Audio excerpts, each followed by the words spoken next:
Today I will tell you a story set in the beautiful English countryside. Once upon a time, in the wonderful English countryside, there were two cousins, Maggie and Andrew. Maggie had been entrusted to Andrew's father after the disappearance of her mother in the remote lands of India where Maggie had grown up. Andrew had suffered a similar fate. His mother, who was the twin sister of Maggie's mother, had fallen ill. After losing her, Andrew became sick as well. His father, defeated by grief, was often traveling in an attempt to escape the memory of his only love. Andrew believed he could no longer walk. He spent his days in bed in a room often far from the light of the sun. But Maggie was a bright and cheerful child. She began reading him the legends of India that she had brought with her. The days passed slowly, without hope of running in the fields like all the other children. One day Maggie was wandering through her uncle's enormous house. By chance she found a half-open room. She entered. Inside a drawer she found a huge key. It was really very large. Maggie could not understand where it came from. Later, while playing with Thomas, the son of the housekeeper, she asked if he knew the origin of such an unusual key. "Of course," said Thomas. "It is the key to the secret garden." "A secret garden?" Maggie said with wide eyes. "If you want, I can take you there tomorrow." And that is what they did. The following day Maggie and Thomas crossed the meadow that separated the house from the fields.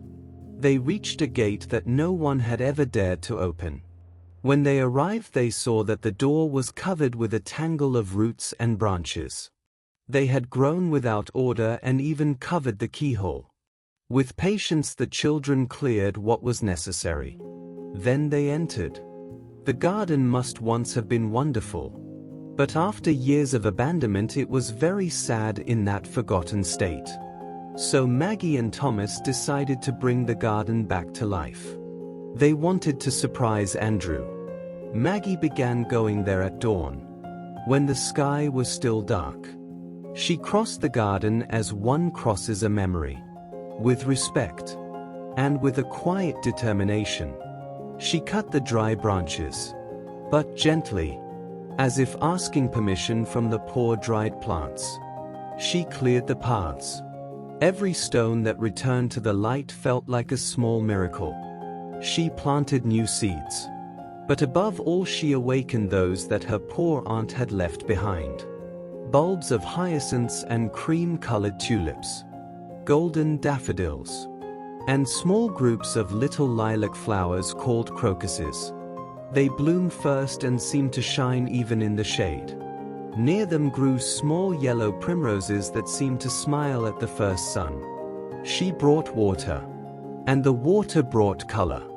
The garden responded quickly. After the winter it began its rebirth. Among the grass appeared blue bellflowers. They swayed like small lanterns. Under the willows small green ferns appeared. They looked like the feathers of fairies. The roses began to bloom again, as if they had been waiting just for her. The hydrangeas returned to their pink color.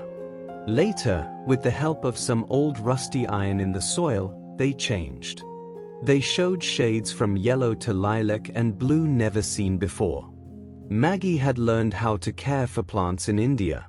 She had learned it from the teachings of an Indian governess. The old fountain began to drip again. Slowly, like a heart that begins to beat again. Around it grew small flowers of violets and daisies. The garden was very large. Wild apple trees, silver birches, and a great ancient oak. They all began to show their first buds again. Near the fountain some weeping willows let their branches fall like threads of silk. They created small natural curtains where one could hide. The oak tree was so strong that it seemed made to hold a swing. And while the garden was blooming again Maggie watched. Every flower that opened felt like a possible step. Every branch that straightened was a promise. Every color that returned was a memory that no longer hurt. One of the things Maggie did with Thomas was rebuild a swing. The ropes had been worn out, but it would allow them to fly very high. Next to the great oak grew an old fragrant linden tree. In summer it filled the air with a sweet scent like honey. Even the people passing in the fields could feel calm. So they tied the swing to the lower branches of the great oak. There the wind made the leaves rustle like a small applause. When Maggie and Thomas saw the first wild rabbits and some squirrels, they decided the time had come to bring Andrew outside. They built a simple wheelchair. Then they went to Andrew's room. Andrew did not want to leave. His eyes were used to the darkness. They were not ready. But Maggie had thought of everything. She took a pair of sunglasses. "Do not be afraid," she said. "We will take you there. Come and see how our garden blooms." With determination they placed him on the wheelchair. They put a hat on his head. They gave him the dark glasses. And they pushed him to the door. For the first time Andrew did not think about fear. He thought about the sun. About colors. He thought about his mother. He thought about life returning. When the three children opened the door of the secret garden, they suddenly felt the perfume of the flowers. There were also berries and small fruits. Wild strawberries, blueberries, raspberries, and even some red currants that shone like little gems. Their wonder lasted for hours. They lost themselves in that sea of colors and perfumes. In the following days the children helped Andrew take his first uncertain step. Then another. And another. Until Andrew could run. And play hide and seek with his beloved Thomas and Maggie. Then they began to use their swing. It could almost touch the tall ancient trees. And it gave them the hope that this magical place could fly. And meet children from distant lands. But their happiness reached its peak when their uncle returned. He saw Andrew walking. He was so happy that from that moment he stopped leaving for his long journeys. He dedicated himself to caring for this enchanted place together with the children. From that experience the children understood something important.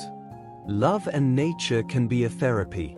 When they became adults they used the garden to help their own children. And also the children of the village.